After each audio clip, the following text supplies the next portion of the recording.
El Consejo Potosino de Ciencia y Tecnología y Radio Universidad presentan La Neta de la Ciencia. Espacio informativo sobre todo lo acontecido en ciencia, tecnología e innovación En San Luis, México y el mundo. ¡Comenzamos!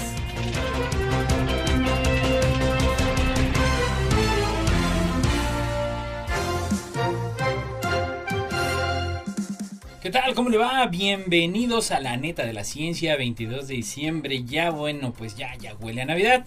Con el gusto de saludarle como cada jueves aquí a través de Radio Universidad. Ya lo sabe, sigan nuestras transmisiones a través de Twitter, Instagram y YouTube en @Coposit y en Facebook como Consejo Potosino de Ciencia y Tecnología. Saludamos a todos los que nos escuchan a través del 88.5 de FM. Y ya lo sabe, todas las emisiones de La Neta de la Ciencia usted podrá escucharlas a través de Spotify. Vámonos con los titulares. Titulares.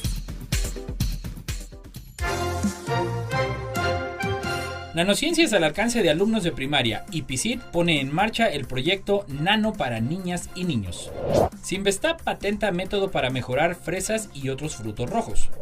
Oaxaca, el estado con mayor biodiversidad en México, registra 10.200 especies. Hongos, arsenal de compuestos bioactivos. Ambientalistas yucatecos reciben premio nacional por su trabajo en conservación y limpieza de cenotes. Los microplásticos pueden hacer más dañinos otros contaminantes.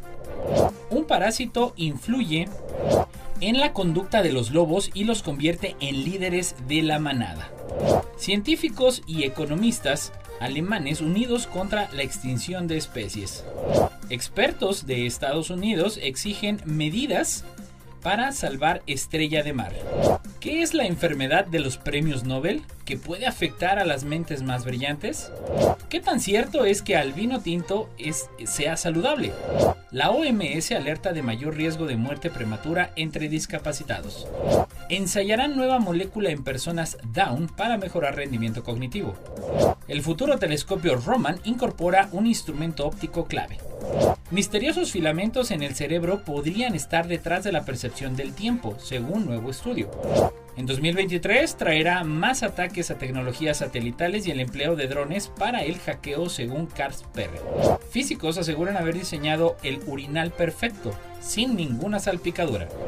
México y Uruguay monitorearán la crisis climática con satélites. Energías renovables superarán al carbono en 2025. Desarrollan un método de inteligencia artificial que predice la aparición de diabetes en 12 horas. Respuesta inmunitaria recién descubierta explica por qué enfermamos cuando hace frío. El consumo de ultraprocesados se asocia con el deterioro cognitivo. Noticias locales. Nanociencias al alcance de alumnos de primaria. IPCIT pone en marcha el proyecto Nano para niñas y niños. El doctor José Luis Rodríguez López, investigador de la División de Materiales Avanzados del Instituto Potosino de Investigación Científica y Tecnológica, IPCIT, lidera un equipo de trabajo que busca enseñar nanociencia y nanotecnología en escuelas de nivel básico, primarias y secundarias. De manera cotidiana hacemos uso de los avances científicos en estas disciplinas sin que tengamos conocimiento de ello. Por ejemplo, al utilizar los teléfonos celulares, las Smart TVs o televisiones inteligentes, hacemos uso de la nanotecnología, un área del conocimiento que está cambiando todos los aspectos de la vida de las personas al tener impacto en el campo de la salud, la generación y almacenamiento de energía y la recreación y el entretenimiento, por mencionar algunos. Ante la importancia del estudio de estos objetos de dimensiones diminutas y de iniciar a los estudiantes desde temprana edad en el conocimiento de esta área, se inició con el proyecto Nano para niñas y niños. El plan, desarrollado por investigadores del IPCIT, se realiza en colaboración con la doctora Luz Yasmín Villagrán Villegas de la Facultad de Ingeniería Mecánica y Eléctrica de la Universidad Veracruzana, en el que también se cuenta con el apoyo de alumnos del quinto semestre de la Facultad de Ingeniería Industrial a través de la realización de prácticas de campo con material didáctico experimental y el uso de conceptos básicos de nanociencias y nanotecnología. Aun y cuando la nanociencia es un área del conocimiento de frontera con algunas palabras y conceptos complejos de entender, los investigadores que idearon el proyecto Nano para Niñas y Niños encontraron una manera agradable para llevar estos conocimientos a los alumnos de educación básica al prever que por medio de experimentos sencillos, los pequeños estudiantes pueden descubrir la nanotecnología y su riqueza científica, tecnológica y social. Fue el pasado mes de noviembre que los alumnos de quinto y sexto grado de primaria de la Escuela Pública Federal Multigrado Sor Juana Inés de la Cruz, ubicada en Poza Rica, en el estado de Veracruz, participaron en las primeras actividades del proyecto piloto Nano para Niñas y Niños. Para la mayoría de ellos fue la primera vez que escucharon palabras como nanotecnología, esa área del conocimiento que estudia y manipula la materia a escala muy pequeña, o la palabra nanómetro, que es la unidad de medida que equivale a una millonésima parte de un milímetro. Es decir, que un milímetro lo dividimos en 1.000.000 de partes y tomamos una de ellas. Sinvestap patenta método para mejorar fresas y otros frutos rojos. Edmundo Lozoya Gloria, investigador del Centro de Investigación y Estudios Avanzados Sinvestap en Irapuato, desarrolló y patentó la técnica de aplicación de rayos ultravioleta, en el que regula la intensidad de luz administrada para extender la vida post cosecha de las fresas y de distintos frutos como el arándano, zarzamora, uva y jitomate. El objetivo principal del desarrollo tecnológico encabezado por Lozoya Gloria es incrementar el contenido nutracéutico, preservar la capacidad antioxidante de las frutas perecederas y mejorar la calidad post cosecha. El método ya fue patentado por el Sinvestap en México y Estados Unidos. Consiste en aplicar directamente la luz UV a las fresas con una lámpara hasta encontrar los parámetros adecuados, lo cual les provoca estrés y obliga a que el tejido del vegetal produzca las sustancias llamadas flavonoides para protegerse de la luz. México se convirtió por primera vez en el mayor exportador de fresas del mundo en 2020. De acuerdo con datos de la Secretaría de Economía, las exportaciones mexicanas incrementaron 12.4%, de ahí su gran importancia económica a nivel nacional. Para mantener por más tiempo este tipo de frutos y enriquecer sus propiedades, se han utilizado tratamientos físicos post cosecha como la radiación con luz UV. Sin embargo, la sensibilidad de los tejidos a este tratamiento difiere en función del genotipo, estado fisiológico, composición y grosor de la piel del fruto, por lo cual las dosis altas de luz pueden favorecer la oxidación de los compuestos bioactivos, así como el oscurecimiento del tejido. La fresa, al ser un fruto perecedero, una vez que se cosecha, tarda aproximadamente 8 horas en perder sus propiedades. Por ello, el equipo encabezado por el Dr. Edmundo Lozoya busca proporcionar métodos efectivos para incrementar su contenido nutracéutico sin que afecten sus propiedades nutricionales y aumenten la vida de anaquel.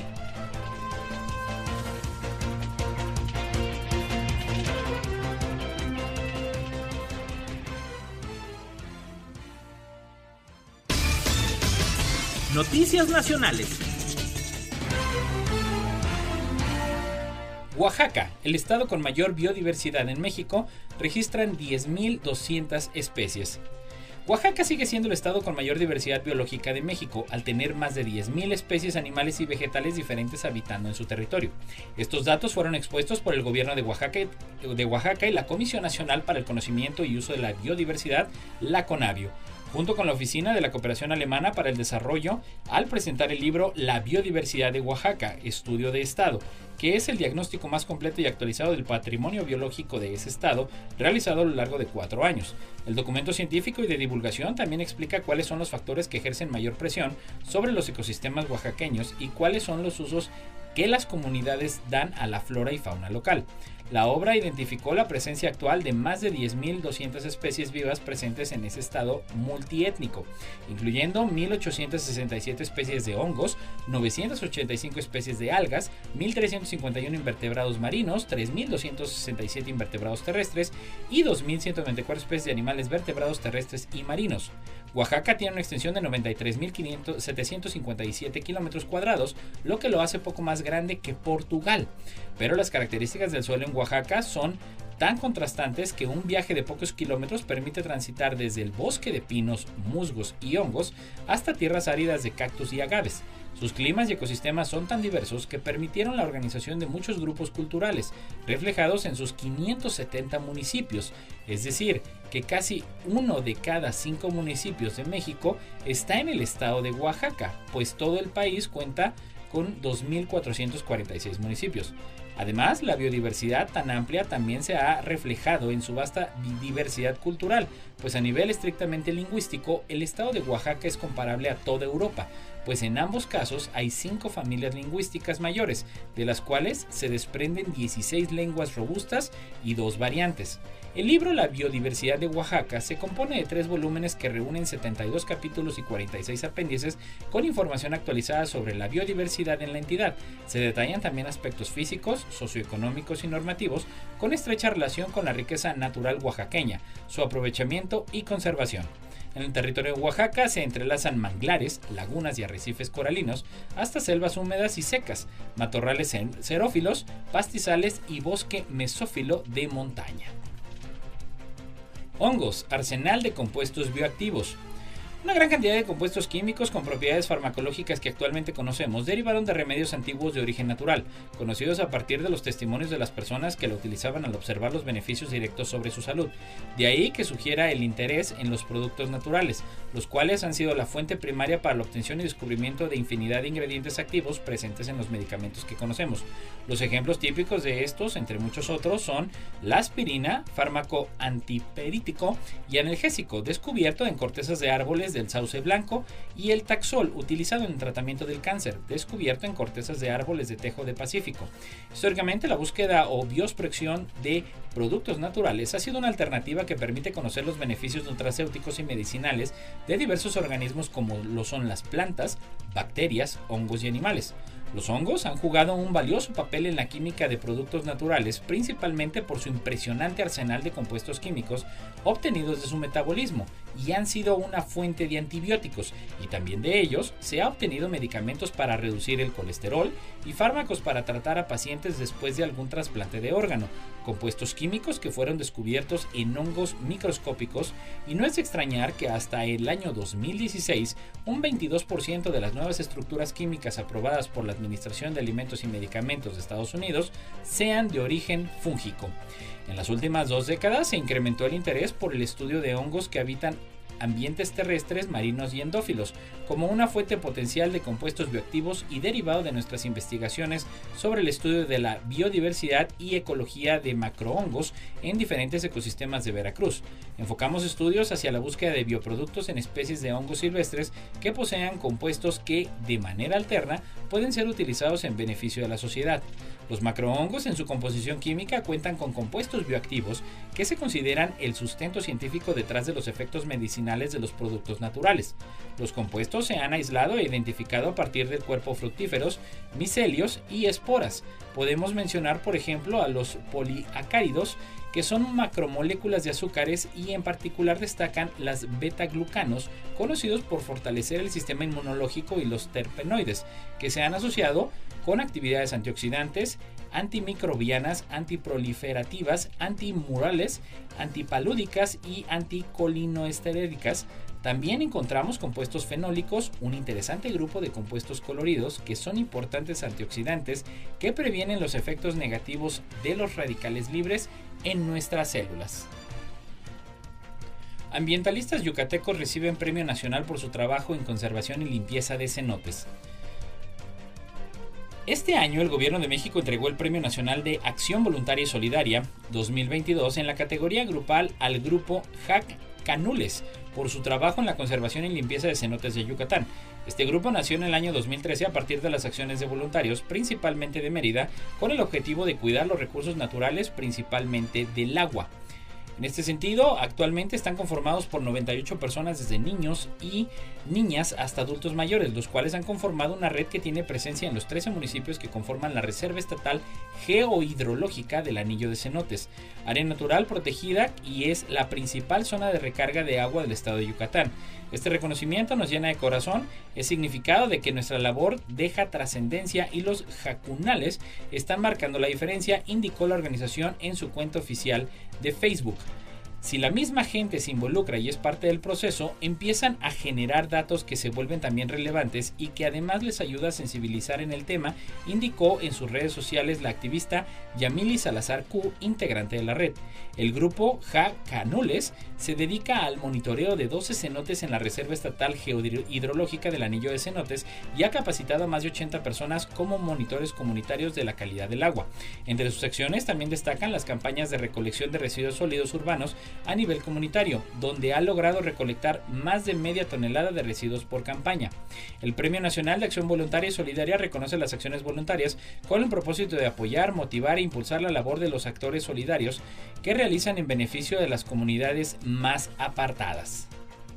Los microplásticos pueden ser más dañinos que otros contaminantes.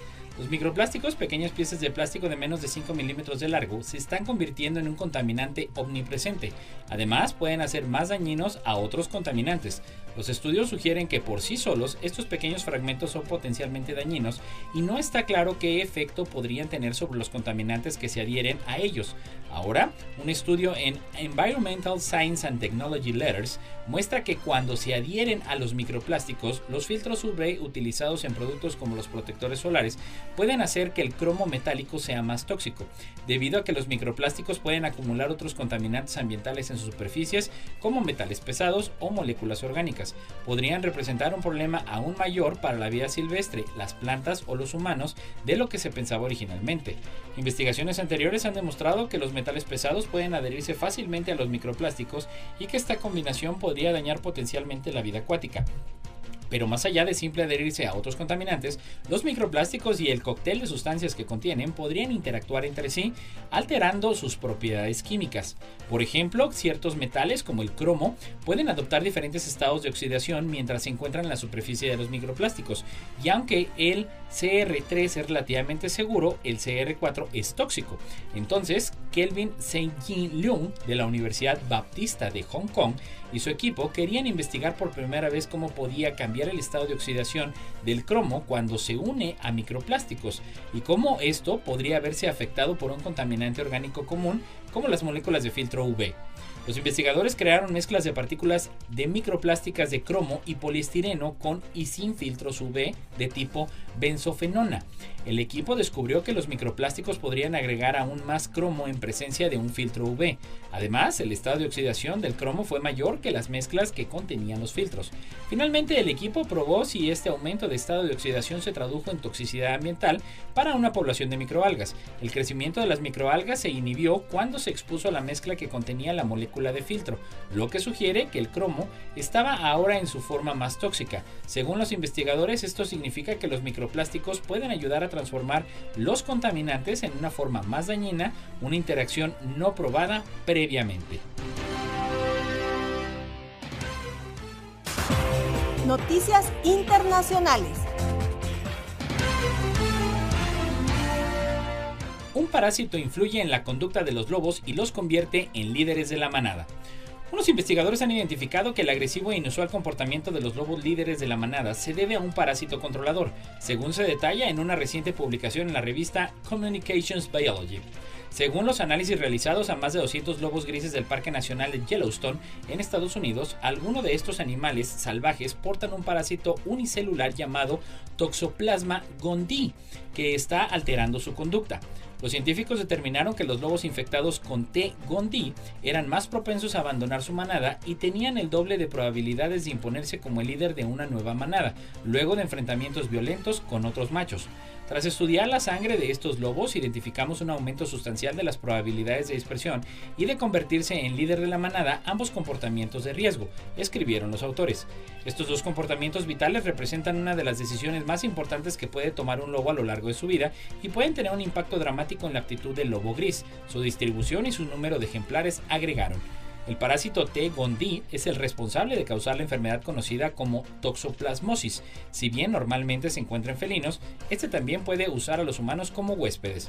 No obstante, un sistema inmunitario sólido suele ser suficiente para no sufrir los síntomas de la enfermedad. Aquellos con sistemas de defensa bajos apenas experimentan sus efectos más allá de una simple gripe. Sin embargo, no se debe subestimar los efectos crónicos de la T. gondii. Varios estudios en animales como chimpancés, ratones y hienas, pero también en personas, han demostrado que la enfermedad produce un aumento excesivo de testosterona, lo que implica que el huésped tome un comportamiento violento y no tome en cuenta los riesgos. Los investigadores estiman que el parásito infectó al lobo gris luego de comer las heces de pumas que deambulaban por la misma zona. Este estudio demuestra cómo las interacciones a nivel de la comunidad pueden afectar al comportamiento individual y podrían ampliarse potencialmente a la toma de decisiones a nivel de grupo, concluyeron los expertos. Científicos y economistas alemanes unidos contra la extinción de especies. Alrededor de 1 millón de especies está en grave peligro de extinción. Alrededor de 150 especies desaparecen todos los días, en su mayoría de forma irreparable. Según Schrenk, desde 1970 se ha extinguido alrededor del 60% de las especies del grupo de los vertebrados. Sin embargo, según el economista Jörg Röckl, presidente de la Universidad Internacional de Negocios en Berlín, la pérdida de especies no es tan conocida como el cambio climático. Incluso entre muchos políticos importantes, Röckl dijo a DW en el marco de la reunión en Berlín que la pérdida de especies se ha investigado mucho menos que el cambio climático. Por un lado, se debe a que el cambio climático es visible en todas partes. Vemos inundaciones, sequías, tormentas.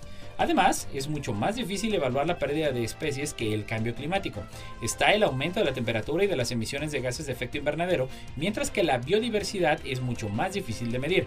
Según Roscoe, hay que tener en cuenta la pérdida de especies y el calentamiento global en conjunto. Él habla de crisis gemelas. De hecho, ya hay muchos expertos en todo el mundo que piden que las conferencias de la ONU sobre el clima y las especies se funcionen en el futuro. Además, 20 científicos alemanes de la Declaración de Frankfurt, un foro crítico sobre educación política, afirmaron en un escrito que la dramática pérdida de diversidad biológica está poniendo en peligro nuestros medios de vida. Estos exigen que la economía debe correr con los costos del uso de la naturaleza y no la población. Se trata de una vieja demanda presente en muchas conferencias de biodiversidad de la ONU y que aún no se han implementado. Según Schrenk, lo que se necesita es un acuerdo global vinculante de proporciones históricas para proteger la naturaleza, donde se establezcan las condiciones para detener la pérdida de biodiversidad biológica, gestionar con y no contra la naturaleza para restaurar la naturaleza dañada. Dichos investigadores también apoyan la demanda clave en Montreal. Hasta 2030, el 30% de las superficies terrestres y marinas deben estar protegidas y deben adoptarse planes para su regeneración. Expertos en Estados Unidos exigen medidas para salvar la estrella de mar. Científicos en la costa oeste de Estados Unidos exigen la adopción de medidas para ayudar a las estrellas de mar girasol, entre las más grandes del mundo, a recuperarse de un catastrófico descenso de su población. Los expertos afirman que una epidemia de la llamada enfermedad de desgaste de las estrellas de mar, que comenzó en 2013, diezmó el 96% de la población de esa especie desde las islas Aleutianas de Alaska hasta la península de Baja California en México, publicó el periódico The Astorian. Debido a la declinación de su número, la Unión Internacional para la Conservación de la Naturaleza clasificó en 2020 a la especie como críticamente en peligro de extinción. Una solicitud para que se incluyera a la estrella girasol en la Ley de Especies en Peligro fue presentada en 2021. Steven Runrill, jefe del programa de crustáceos del Departamento de Pesca y Vida Silvestre de Oregon, dijo que en sus más de 40 años como científico marino jamás había visto una declinación generalizada de una especie a la misma escala que la de estrella girasol. Las estrellas de mar, que figuran entre las más grandes del mundo y pueden medir más de 91 centímetros, son depredadores de los erizos marinos, que a su vez se alimentan de las algas pardas. Sin ellas, las poblaciones de erizos han proliferado con la siguiente declinación preocupante de los bosques de algas marinas que proveen alimento y refugio a muchas especies acuáticas a lo largo de la costa oeste de Estados Unidos. Rumbrill contribuyó a la elaboración de una hoja de ruta dada a conocer en fechas recientes para recuperar la población de la estrella marina a manera de guía para científicos y conservacionistas. ¿Qué es la enfermedad de los premios Nobel que puede afectar a las mentes más brillantes? La llaman la enfermedad de los Nobel, el efecto Nobel, el síndrome Nobel y hasta Nobelitis. Y aunque hay quienes dicen que ganar este prestigioso galardón no es condición sine qua non Para sufrir este trastorno, la extensa lista de premiados por la Academia Sueca se ha sucumbido ante este mal, no obstante llamativa. Desde Pierre Curie, física en 1903, hasta Santiago Ramón y Cajal, medicina en 1906, pasando por Richard Smalley, química en 1996, y Luc Montagnier, medicina 2008, por nombrar solo algunos. Pero, ¿qué es exactamente esta enfermedad que puede llegar a afectar a las personas de una inteligencia notable? Lejos de ser un diagnóstico oficial, se trata de un término un tanto irónico, que se utiliza con frecuencia para referirse al hecho de que ser muy inteligentes y capaces en una área del conocimiento no significa necesariamente que lo seamos en otra. Uno no esperaría que la gente verdaderamente inteligente haga cosas estúpidas, pero el hecho de que existan científicos con un premio Nobel que son conocidos también por apoyar ideas extrañas y sostener creencias erróneas, pone en evidencia que hay una desconexión entre la inteligencia o el éxito científico y la racionalidad. Le explica a BBC Mundo Sebastián Diegues, investigador de neurociencias del Laboratorio de Ciencias Cognitivas y Neurológicas de la Universidad de Friburgo, en Suiza. El sorprendente número de galardonados con el Nobel que abrazan teorías que rayan lo absurdo, añade Shauda Bowes, estudiante de doctorado en psicología clínica en la Universidad de Emory, Estados Unidos, muestra básicamente que el pensamiento crítico está ligado a un área del conocimiento específico y no al conocimiento en general. Es decir, uno puede tener un gran conocimiento de biología, historia, psicología o lo que fuere, pero esto no significa que por ello aplicaremos un pensamiento crítico poderoso cuando se trata de astrofísica u otros temas fuera de nuestro alcance. Esto se debe a que cuando se trata de temas ajenos a nuestro dominio, solemos recurrir a prejuicios o atajos mentales para tomar decisiones o darle sentido al mundo, y no sometemos estos conceptos a una valoración estricta. De hecho, aplicar el mecanismo del pensamiento crítico toma mucho más esfuerzo y conciencia de lo que probablemente nos resulte cómodo admitir, dice Bowes. En síntesis, la inteligencia no nos inmuniza contra las ideas descabelladas. ¿Qué tan cierto es que el vino tinto es saludable? Se dice que una copa de vino después de la comida ayuda a la salud del corazón, pero ¿qué tan cierto es eso? Según la Asociación Estadounidense del Corazón, HAA por sus siglas en inglés, ninguna investigación ha establecido un vínculo que causa el efecto entre el consumo de alcohol y una mejor condición de este órgano. No obstante, los análisis han encontrado una asociación entre el vino tinto y algunos beneficios, como un menor riesgo de morir por enfermedades del corazón. Especialistas de esta organización señalan que no está claro si la bebida se relaciona directamente con esta bondad o si hay otros factores en juego. Durante años, la buena vida se ha vinculado con una alimentación correcta y la ingesta de vino, sobre todo el tinto. Estudios epidemiológicos han demostrado que el consumo de cantidades moderadas de alcohol, de 10 a 30 gramos de etanol al día, reduce la mortalidad cardiovascular a causa fundamentalmente de la enfermedad del corazón, explica José Luis Ojeda Delgado, jefe de cardiología del Centro Médico ABC. Esto no significa de ninguna manera que se deba beber alcohol como medida preventiva para evitar padecer alguna afección de este órgano en el futuro. El exceso de este producto aumenta el riesgo de accidentes, conductas violentas, sobrepeso, así como de problemas hepáticos y pancreáticos.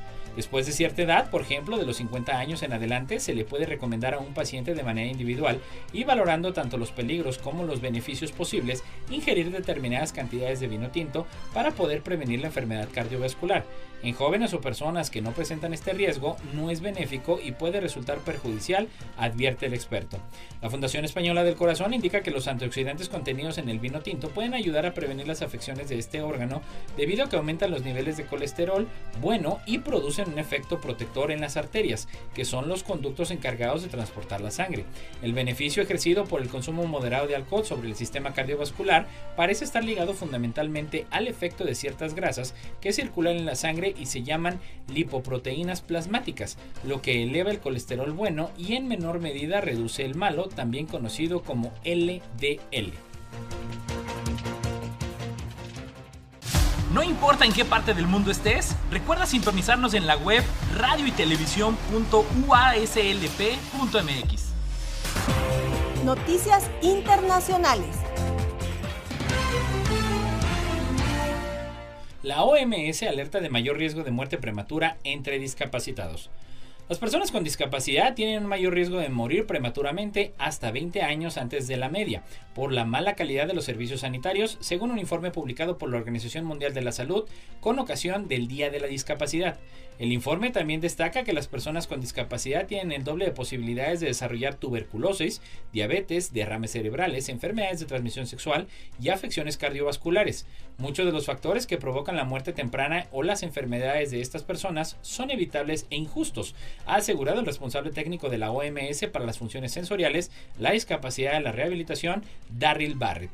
Además, Barrett ha señalado la elevada incidencia que las enfermedades mentales tienen entre las personas con discapacidad, con mayores tasas de cuadros depresivos o ansiosos que el resto de las personas. Acceder a las instalaciones sanitarias más accesibles es 6 veces más difícil que las personas con discapacidad, ha lamentado Barrett, quien apunta a otros factores clave como las actitudes negativas de algunos profesionales de la salud y las dificultades para la comprensión de la información sanitaria. Para solucionar este problema, la OMS ha puesto un paquete de 40 medidas a los gobiernos, entre las que se encuentran la formación especializada para los profesionales sanitarios o la mejora en la accesibilidad de los centros. Además, la organización ha recordado que la mayor parte de las personas con discapacidad, un 80%, viven en entornos de pobreza o de bajos ingresos. En la actualidad, 1.300 millones de personas en todo el mundo conviven con algún tipo de discapacidad, el 16% de la población global, según datos de la OMS. Ensayará nueva molécula en personas Down para mejorar rendimiento cognitivo. El Instituto Hospital del Mar de Investigaciones Médicas, IMIM Hospital del Mar de Barcelona, España, llevará a cabo un ensayo clínico con 45 personas con síndrome de Down, que evaluará si una nueva molécula puede servir para mejorar el rendimiento cognitivo de las personas con esta alteración cromosómica. Esta fase de la investigación se llevará a cabo tras haber probado la molécula en 68 individuos sanos voluntarios y haber constatado que es absolutamente segura, ha dicho el doctor e investigador del IMIM, Rafael de la Torre, que coordina el programa europeo en cuyo marco se está llevando a cabo la investigación. Se trata del programa Improving Cognition in Down Syndrome de la Unión Europea, en el que participan varios organismos, entre ellos el hospital madrileño La Princesa de Madrid. Para el estudio, en el instituto recopilará a 45 personas con esta condición en edades comprendidas entre 18 y 35 años. Ha dicho el doctor que también ha subrayado las resistencias de las personas con síndrome de Down y sus familias a participar en ensayos clínicos. La empresa francesa Aelis Pharma, que también forma parte del programa ECOD, ha desarrollado la molécula que se probará, que es AF02017, y cuya función consistirá en mejorar la memoria del trabajo, que es la que regula muchas de las actividades del día a día y que en las personas con síndrome de Down está muy afectada. La molécula, la primera de su tipo, actúa imitando un mecanismo de defensa natural del cerebro para contrarrestar la actividad de este receptor, ha dicho el doctor. El síndrome de Down es incurable, pero podemos mejorar la calidad de vida de las personas que lo tienen, ha dicho el doctor Rafael de la Torre, que ha reivindicado la necesidad de llevar a cabo más investigaciones que mejoren el rendimiento cognitivo de las personas con este síndrome. En los años 40, la esperanza de vida de una persona con síndrome de Down era de 5 años y ahora en el primer mundo supera los 60 años gracias a la investigación, ha dicho el doctor, que ha descifrado cerca de 800,000 personas del primer mundo con este síndrome y en unos 5 millones en todo el mundo. Tras el estudio con personas normotípicas, ahora entraremos en la próxima fase del estudio con personas Down y en el plazo de un mes esperamos poder observar si hay cambios en la capacidad cognitiva, ha dicho el investigador. El futuro telescopio Roman incorpora un instrumento óptico clave. Los ingenieros de Ball Aerospace, uno de los socios industriales del telescopio espacial Nancy Grace Roman de la NASA, ha instalado y alineado uno de los elementos claves del futuro observatorio.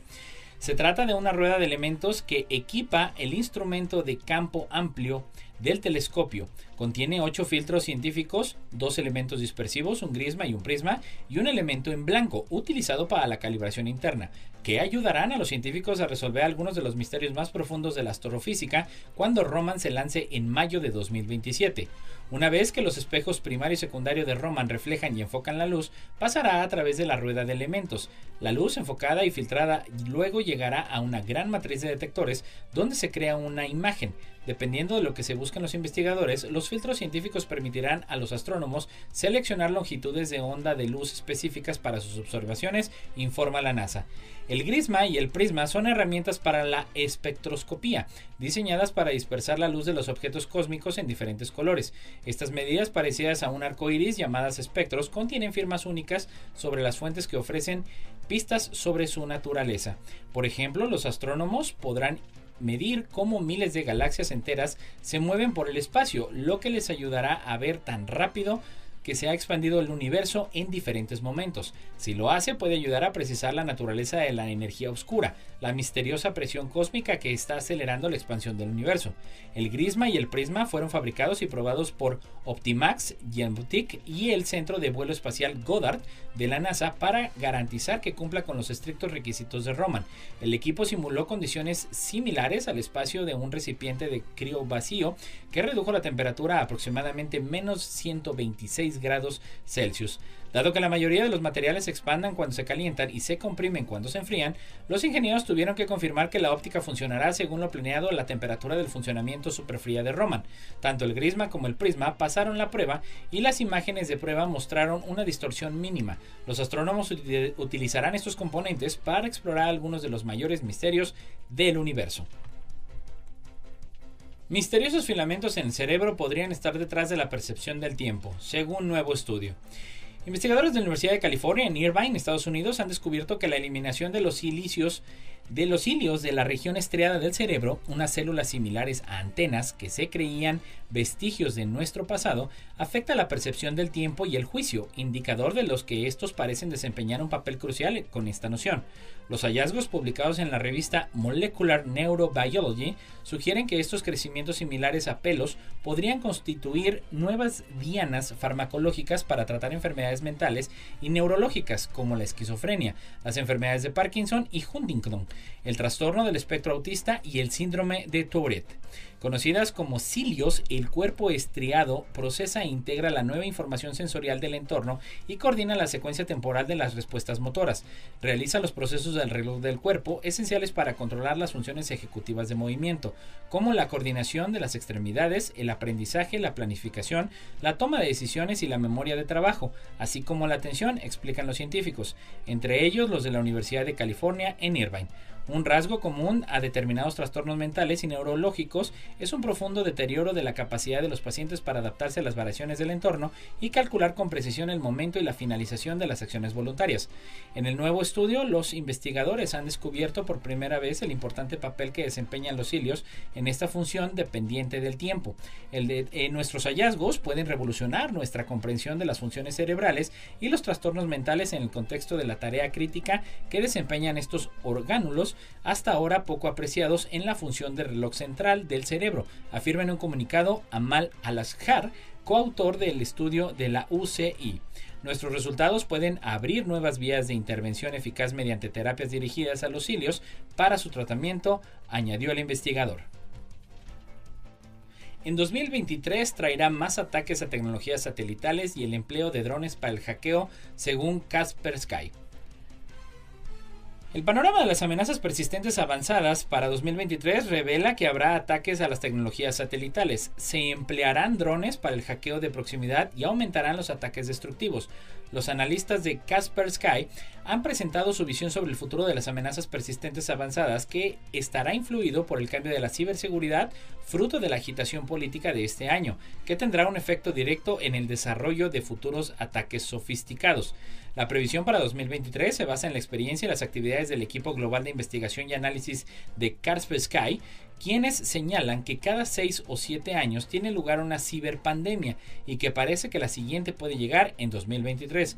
El último incidente de este tipo lo protagonizó el ransomware WannaCry en mayo de 2017, que aprovechó la vulnerabilidad Eternal Blue para propagarse automáticamente a las unidades vulnerables. Los analistas de Kaspersky creen que la probabilidad de que el próximo WannaCry ocurrirá en 2023 es alta, ya que las actuales tensiones mundiales aumentan en gran medida la posibilidad de que se produzca un hack and leak, es decir, robar y filtrar, al estilo del grupo Shadow Brokers, especializada en la filtración de exploits. Los principales cambios quedarán reflejados también en los nuevos tipos de objetos y escenarios de ataque. Los expertos creen que el próximo año podremos ver atacantes y especialistas expertos en mezclar intrusiones físicas y cibernéticas empleando drones para el hackeo de proximidad. Físicos aseguran haber diseñado el urinal perfecto sin ninguna salpicadura. Aunque suena increíble considerándolo todo lo que la humanidad ha sido capaz de conseguir tecnológicamente, los urinales o urinarios siguen siendo un tema que aún no hemos podido resolver, y es que tienen una física sorprendentemente compleja. La dinámica de los fluidos al orinar es un urinal puede ser muy variable, ya que no hay dos chorros iguales. Además, los hombres tienen alturas y geometrías corporales diferentes que también pueden afectar al desarrollo y por tanto el chapoteo. Este problema persiste desde que se inventó el urinario hace más de un siglo, escriben los autores de un nuevo estudio. Ahora, gracias a unos científicos de la Universidad de Waterloo en Canadá, este problema podría ser pronto cosa del pasado. Un equipo dirigido por el profesor Zhao Pang, ingeniero mecánico y mecatrónico, ha desarrollado un urinal sin salpicaduras, presentado a finales de noviembre en la 75ª reunión anual de la División de Dinámica de Fluidos, un encuentro anual de la Sociedad Americana de Física en Indianápolis. Los científicos determinaron así que el diseño óptimo para un urinal sin salpicaduras es una estructura de porcelana alta y esbelta con curvas que recuerdan a la concha de un nautilu, bautizada con el divertido nombre de Nautilus. Del mismo modo, los investigadores estudiaron e implementaron lo que observaron en la micción de los perros. Según explicaron, la clave para fabricar un urinal que no salpique es conseguir que el chorro de orina golpee la porcelana con un ángulo poco pronunciado, independientemente de hacia dónde se dirija. Para un ángulo suficientemente pequeño no hay salpicaduras, afirma Pan, quien llama ángulo crítico, el ángulo en el cual cesan las salpicaduras. Mantener el ángulo con el que un fluido golpea la superficie en el ángulo crítico o más abajo evita las salpicaduras. La idea surgió exactamente donde uno cree, explica Pan en New Science. Creo que la mayoría de nosotros hemos estado un poco desatentos en nuestro puesto y hemos mirado hacia abajo y para descubrir que llevamos los pantalones moteados. A nadie le gusta tener orinas en todas partes, así que ¿por qué no crear un urinal en el que las salpicaduras sean extremadamente improbables?, agregó. México y Uruguay monitorarán la crisis climática con satélites. México y Uruguay desarrollarán un proyecto de infraestructura satelital para monitorear el efecto de la crisis climática en zonas forestales y agrícolas mexicanas, expuso el gobierno liderado por Andrés Manuel López Obrador. En un comunicado, la Secretaría de Infraestructura, Comunicaciones y Transportes informó que la Agencia Espacial Mexicana y la Agencia Mexicana de Cooperación Internacional para el Desarrollo se aliarán con científicos e ingenieros uruguayos para poder llevar a cabo el proyecto. La iniciativa se encuadra dentro de la voluntad del Gobierno de México de reducir las emisiones de gases de efecto invernadero y de salvaguardar la seguridad alimentaria y de la población de sus efectos.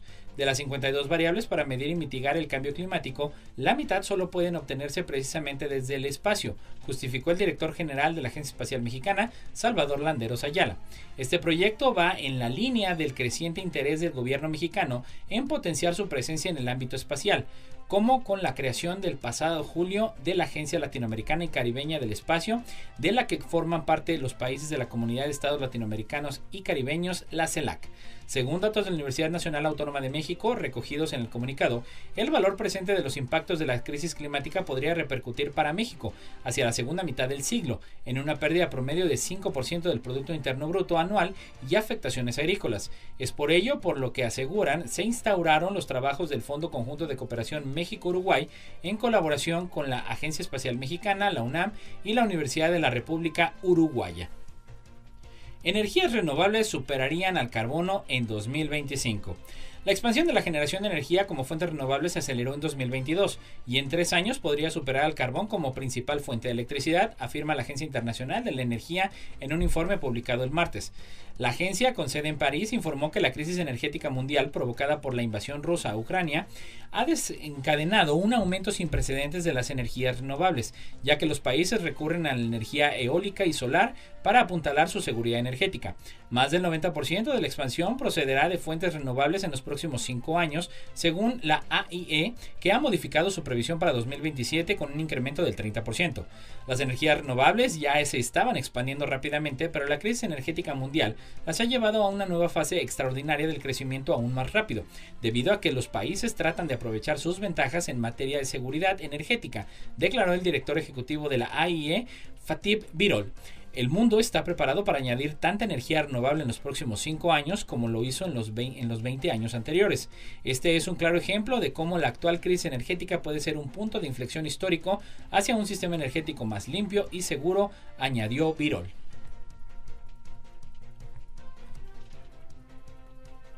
Desarrollan un método de inteligencia artificial que predice la aparición de diabetes en 12 horas. Científicos han descubierto una forma de transformar un monitor continuo de glucosa en una potente herramienta de detección y prevención de la diabetes utilizando inteligencia artificial, tras la detección de datos durante 12 horas. En los resultados presentados en la conferencia NeuroPS en Nueva Orleans, los científicos de la compañía Click Applied Science revelan cómo utilizaron el aprendizaje automático y solo 12 horas de datos de los MCG para determinar si un paciente era prediabético o diabético. Hemos demostrado que a 12 horas de monitorización pueden marcar una gran diferencia en la vida de las personas con riesgo de desarrollar diabetes cuando aún hay tiempo de corregir el rumbo, explica Jong-Hoon Jeon, científico principal del estudio e investigador principal de Click Applied Science. Creemos que los MCG podrían utilizarse no solo para controlar la diabetes, sino para prevenirla por completo. Para el estudio, unos 600 pacientes identificados como sanos, prediabéticos o con diabetes de tipo 2, llevaron un dispositivo MCG durante una media de 12 días. Los científicos observaron sus mediciones de glucosa a lo largo del tiempo y desarrollaron modelos de aprendizaje automático para ver si esos valores podían utilizarse para determinar si esa era la persona que estaba sana, era prediabética o era diabética. Yeon apunta que descubrieron en su modelo de 12 horas mostraba una precisión similar a la de los resultados de los intervalos más largos, identificando correctamente a 2/3 de los pacientes con prediabetes, mientras que también mostraba una alta precisión en la identificación de pacientes sanos y aquellos con diabetes tipo 2. Añade que en el marco temporal más corto es un gran paso adelante y añadió que la mayoría de las investigaciones se basan en lecturas de entre 10 y 14 días y a menudo requieren el análisis de médicos expertos. La prediabetes es un problema de salud grave en el que los niveles de azúcar en sangre son más altos de lo normal, pero no lo suficientemente altos como para ser diagnosticados como diabetes tipo 2. Una abrumadora mayoría de personas con diabetes de inicio temprano no son conscientes de su condición y no consultan a un médico hasta que su capacidad para controlar sus niveles de azúcar en la sangre están irremediablemente dañados, señala Michael Lieberman, director gerente de investigación y desarrollo de Click Applied Science. Respuesta inmunitaria recién descubierta explica por qué enfermamos cuando hace frío. El punto de partida fue una investigación previa de Amigi y sus colegas en 2018, que descubrió que las células nasales liberaban vesículas extracelulares, un aerosol de pequeños sacos que pululaban y destruían bacterias al ser inhaladas. La mejor analogía que tenemos es un avispero, dijo Amigi. Al igual que los avispones defienden su nido de los ataques, las EB pululan, se adhieren y matan a los invasores. Para la nueva investigación, el equipo se propuso responder a 2 preguntas. ¿Se segregan también BE en la nariz en presencia de infecciones víricas? Y, en caso afirmativo, ¿está la intensidad de su respuesta relacionada con la temperatura? Para responder a la primera pregunta, utilizaron una sustancia de prueba que imita una infección vírica para estimular la mucosa nasal de voluntarios operados de pólipos. Comprobaron que en efecto producía BE dirigidas contra los virus. Para abordar la segunda cuestión, dividieron las muestras de células nasales en 2 grupos y las cultivaron en un laboratorio, sometiendo un conjunto de muestras a 37 grados centígrados y el otro a 32 grados centígrados. La elección de estas temperaturas se basó en otra prueba en la que se comprobó que la temperatura de interior de la nariz desciende unos 5 grados centígrados, cuando el aire exterior baja de 23 grados centígrados a 4 grados centígrados. En condiciones normales de calor corporal, las BE fueron capaces de luchar contra los virus, presentándoles objetivos señuelo, a los que se aferran en lugar de los receptores a los que se dirigían de otro modo en las células. Sin embargo, a temperaturas más bajas se produjeron menos EB y las que se fabricaron fueron menos potentes contra los invasores analizados, 2 rinovirus y un coronavirus no COVID, que suelen aparecer en la estación fría de invierno.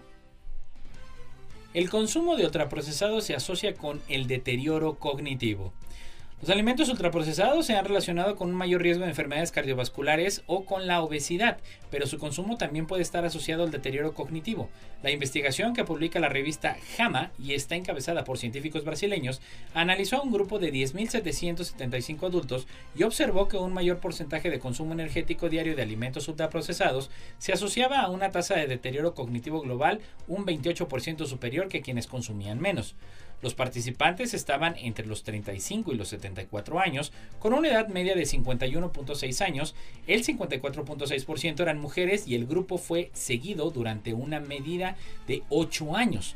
Aquellas personas que declararon un consumo de alimentos ultraprocesados superior al 19.9% de las calorías diarias presentaron una tasa de deterioro cognitivo global un 28% más rápida que los que dijeron tener un consumo menor. Además, presentaron una tasa de deterioro de la función ejecutiva un 25% más rápida en comparación con los que informaron de un consumo de este tipo de alimentos inferior al o igual al 19.9% de las calorías diarias, indica el estudio. Y esto es todo por hoy en La Neta de la Ciencia. Ya lo sabe, cada jueves en punto de las 11 de la mañana, aquí a través de Radio Universidad y a través de las redes sociales del Coposit. Muchas gracias a Lalo Carrillo en los controles, como siempre. Nos escuchamos la próxima semana. Hasta la próxima.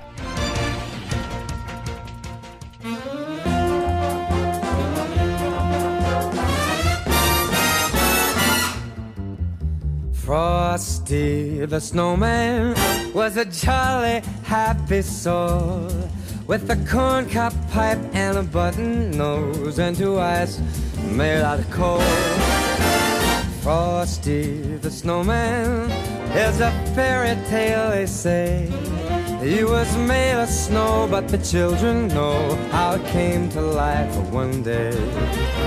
There must have been some magic in that old top hat they found, for when they placed it on his head, he began to dance around.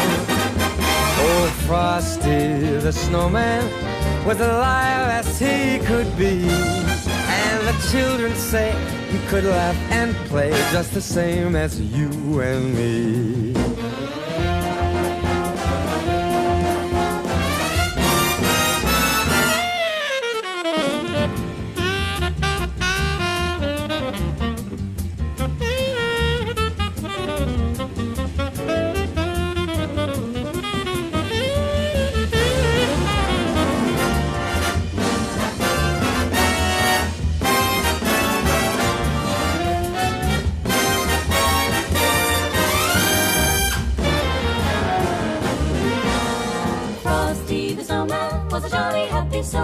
With a corncob pipe and a button nose and 2 eyes made out of coal.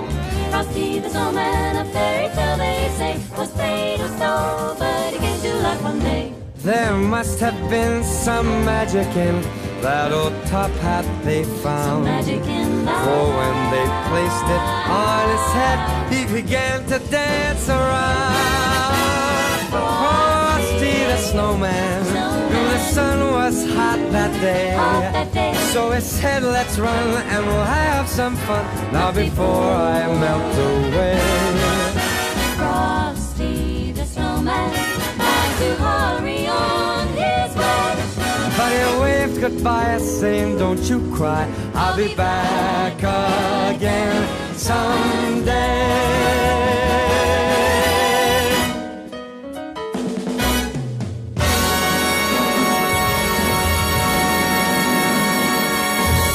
Esto fue